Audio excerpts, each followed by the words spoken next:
believers who thought nothing not gonna happen. There were persons who made a mockery of Jamaicans who were out there adhering to the rules. And so we've been covering St. Mary and St. Anne, and we are now along the section of the roadway that leads directly into Ocherius Town coming from St. Mary. My videographer and I, we've been to Harrison Town, we've been to Fern Gully, we've been to Breadnut Hill, and so we're back here in Ocherius. Can I tell you, the devastation is something to see.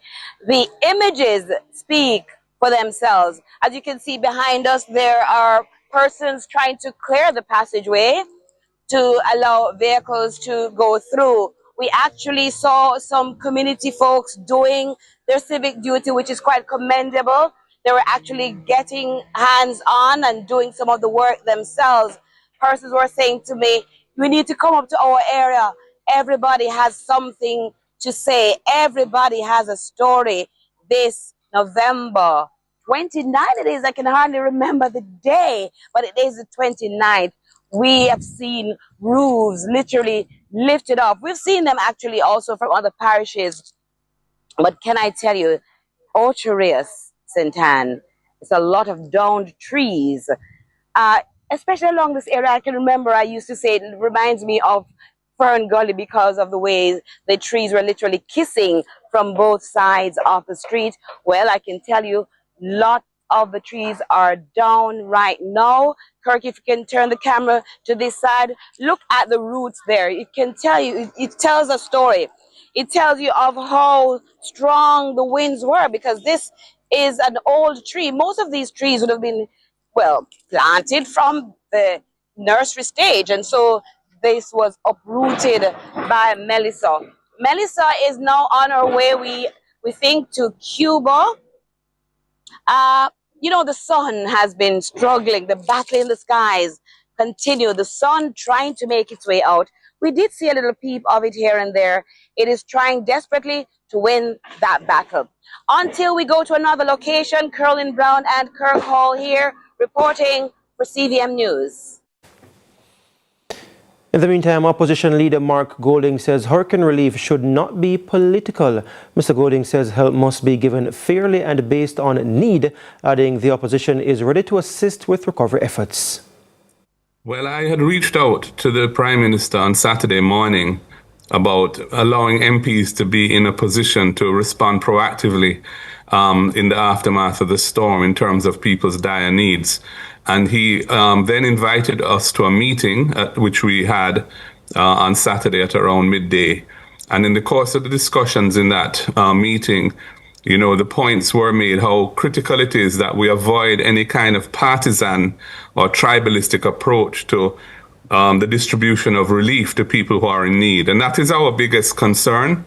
Our biggest concern is that based on what we have experienced, including during Beryl, the way in which relief is sometimes distributed on the ground leaves people on the ground feeling that there's some political aspect to how those decisions are being made. And we made that position clear in that meeting, and we were given assurances that is not the intent and so on. I think it's very important that we avoid that, and that the relief that is made available strictly on the basis of objective need and not on any kind of political coloration. And we will be holding the government accountable for that.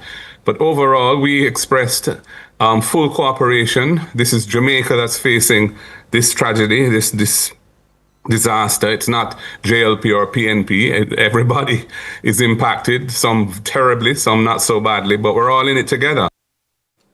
Meanwhile, residents in the southeastern parts of Clarendon are busy cleaning up in the aftermath of Hurricane Melissa. One doctor in the parish is urging caution.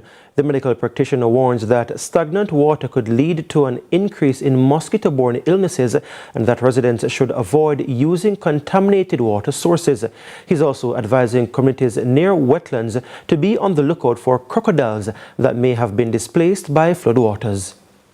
We need to get the mosquito control, vector control thing going as soon as possible. But in the meantime, I want to warn all the citizens be careful of the source of the water that we use for domestic purpose. Make sure it's either bottled water. If not, the water has to be boiled, and make sure that source is secure. Secondly, we must be careful that we don't subject ourselves to undue injury in the recovery phase. And I'm talking about falling trees, trying to take down damaged housing equipment, and even the matter of nails, because we don't want unnecessary freak accident in this time. We cannot cope with it. Secondly, I want to warn the citizens of the area, the question of alligators. Now that the coastal area is flooded, the natural thing is for these reptiles to move from the coast upwards inland. We know the area that is infested with, from Rocky Point to as far as Farka, with alligators. While we go about doing our thing, make sure we are be careful that we don't lose none of our citizens by the attack of alligators. Please watch it out there. In the meantime, Acting Director General of ODPEM Richard Thompson says the agency is focusing on improving relief clearance and distribution operations following Hurricane Melissa. Mr. Thompson explains that a logistics team within the National Emergency Operations Center has been meeting with key partners, including the JDF, Customs and the airport authorities, to ensure supplies entering the country are cleared quickly. One of the things that can stall your relief distribution is when your goods come in and they tend to end up in a bottleneck at the port. So we are putting together those operations. We are having those meetings as we go along to ensure that that process is seamless, where every player in that cell have a critical understanding as to what their roles and functions are and how they will influence the entire process going forward. There is another cell that is very active, and that cell continue to meet as well to put together the requirements around damage assessment. Damage assessment is that component that will influence our needs and also determine what we consider to be prioritization. So we will be looking at the comprehensive aspect of damage assessment that in terms will determine how best we handle our relief supplies and to ensure that the goods that we have are getting to the needed population in the shortest possible time. The Miami Heat, together with the Mickey Madeline Harrison Family Foundation and the Carnival Corporation, have announced a $1 million donation to direct relief efforts and support recovery efforts in Jamaica following the devastation caused by Hurricane Melissa.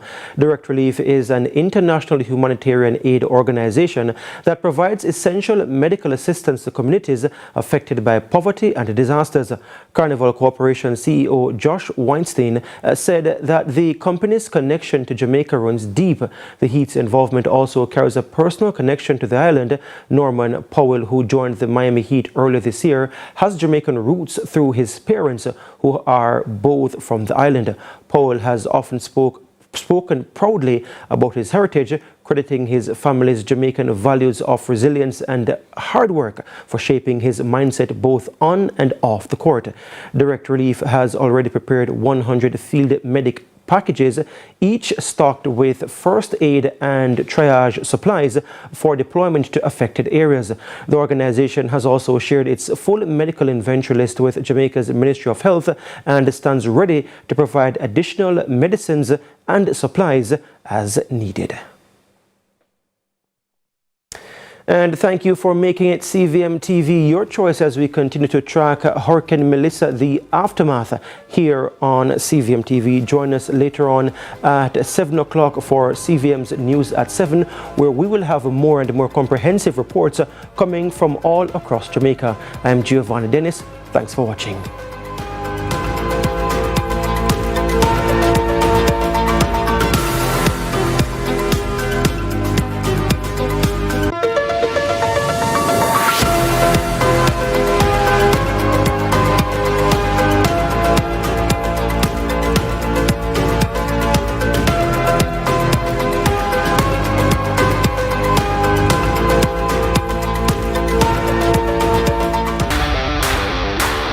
It's time.